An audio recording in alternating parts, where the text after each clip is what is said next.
Programme में आपका स्वागत करती हूँ। आज हम बात करने वाले हैं एक ऐसे चैलेंज की जिसने हर जगह पे अपनी चर्चा बना दी है।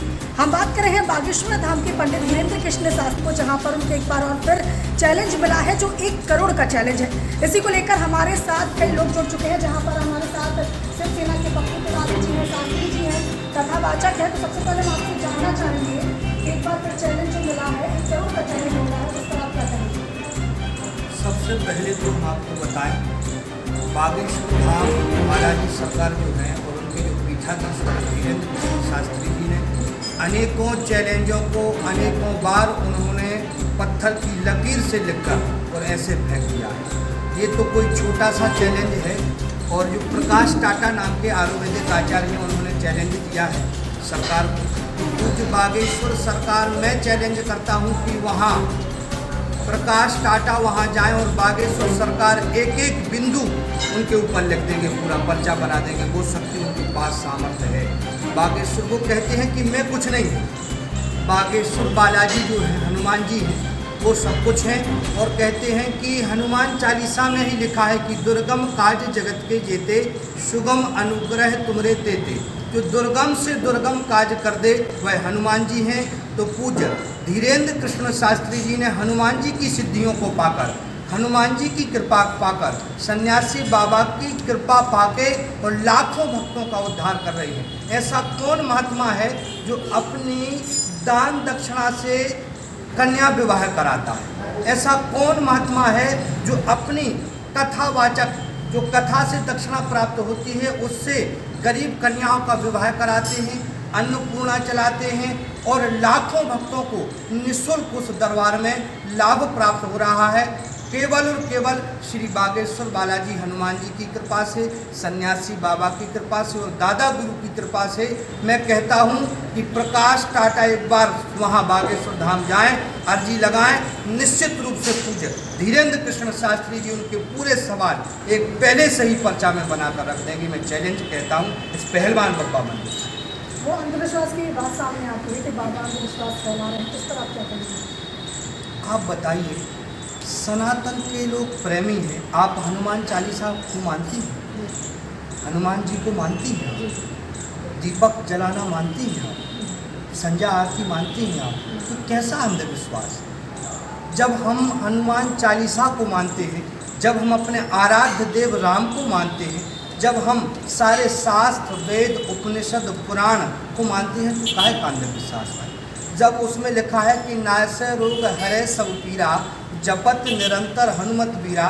बागेश्वर बालाजी हनुमान जी की कृपा से अनेक रोगों का नाश हो रहा है। तो वहाँ जाके वो उसी बागेश्वर बालाजी हनुमान जी की कृपा से ही धीरेन्द्र कृष्ण शास्त्री रोगों का नाश कर रहे हैं। लाखों लोगों की अर्जी सुनकर ये बताइए आप, मैंने प्रत्यक्ष देखा है एक पैरालिसिस के मरीज को पूज्य महाराज श्री जी ने वो कंधों पर टांग के आए लोग। कल मैंने देखा, कल मैं बागेश्वर धाम सरकार में था और पूज्य सरकार से हमारी भेंट हुई और पुरोहित पुजारी विद्युत संघ का जो पंचांग सागर से निकलता है वह हमने पूज्य महाराज श्री जी को दिया।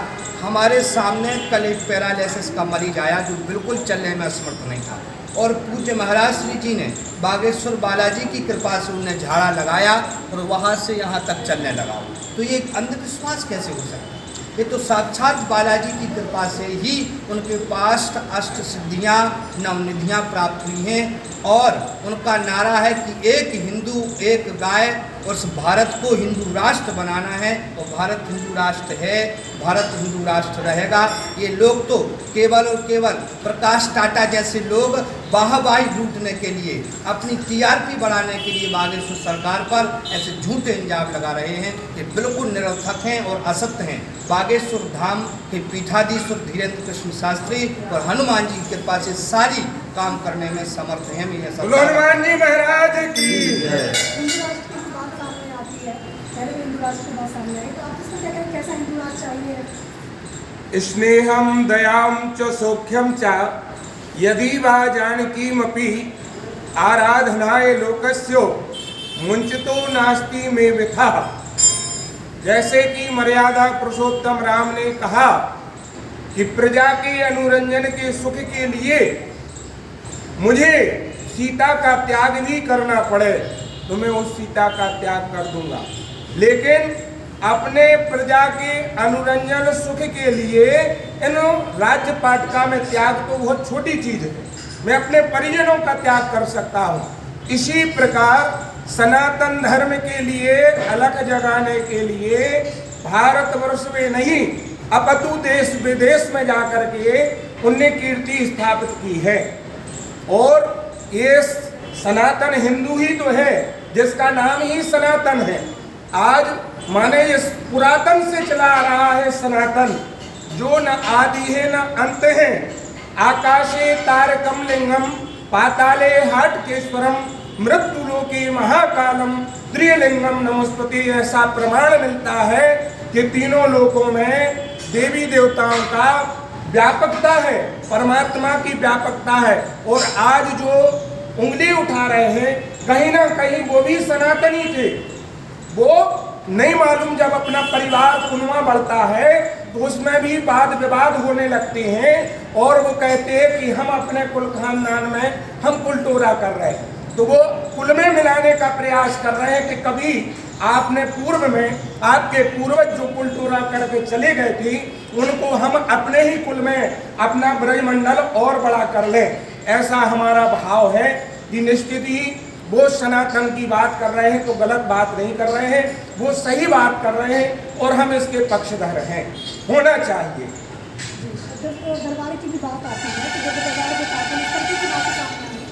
आप क्या कहेंगे कि जब दरबार किस तरीके से आप उसको किस तरह से ये सनातन धर्म की जो बात चल रही है सर्वप्रथम तो पूज्य बागेश्वर सरकार पर हम लोगों को निश्चित ही ऐसा भरोसा है, विश्वास है। हम लोग प्रत्यक्ष देखते हैं इस चीज़ को, जाकर के हम लोग देखते हैं। हम लोग बागेश्वर सरकार से बहुत करीबी से जुड़े हैं और बड़े बड़े रोगी लोग आते हैं और आकर के अपने रोगों को दूर करते हैं। और आज जो बागेश्वर धाम सरकार की कीर्ति है ये तो हनुमान जी की कीर्ति ध्वजा पताका फहराई जा रही है, क्योंकि हनुमान चालीसा में ही लिखा है चारों युग प्रताप तुम्हारा। और मैं आपसे निवेदन करूं हनुमान चालीसा के पढ़ने से कोई अंधविश्वास नहीं फैलता है। हनुमान चालीसा में ही लिखा है संकट 3 प्रकार के होते हैं। एक होता है राष्ट्र संकट, एक होता है धर्म संकट और एक होता है प्राण संकट। और तीनों प्रकार के संकटों से छुटकारा पाने का उपाय हनुमान चालीसा में 3 बार संकट का प्रयोग हुआ है। संकट से हनुमान छुड़ावे मन क्रम वचन ध्यान जो लावे। और एक संकट कटे मिटे सब पीरा जो सुमरे हनुमत बलवीरा। और एक लिखा है लास्ट में पवन तनय संकट हरण। तो ये जो राज संकट है, धर्म संकट है, वो प्राण संकट है, तीनों संकटों की निवृत्ति। और हम तो कहते हैं बड़े से बड़े रोगों की निवृत्ति हनुमान चालीसा के उपाय से होती है। और प्रकाश टाटा ने जब एक और चैलेंज किया है, नागपुर की भी बात सामने आई है। पहले भी नागपुर में चैलेंज आया था, फिर से चैलेंज आया, इस पर आप क्या कहेंगे?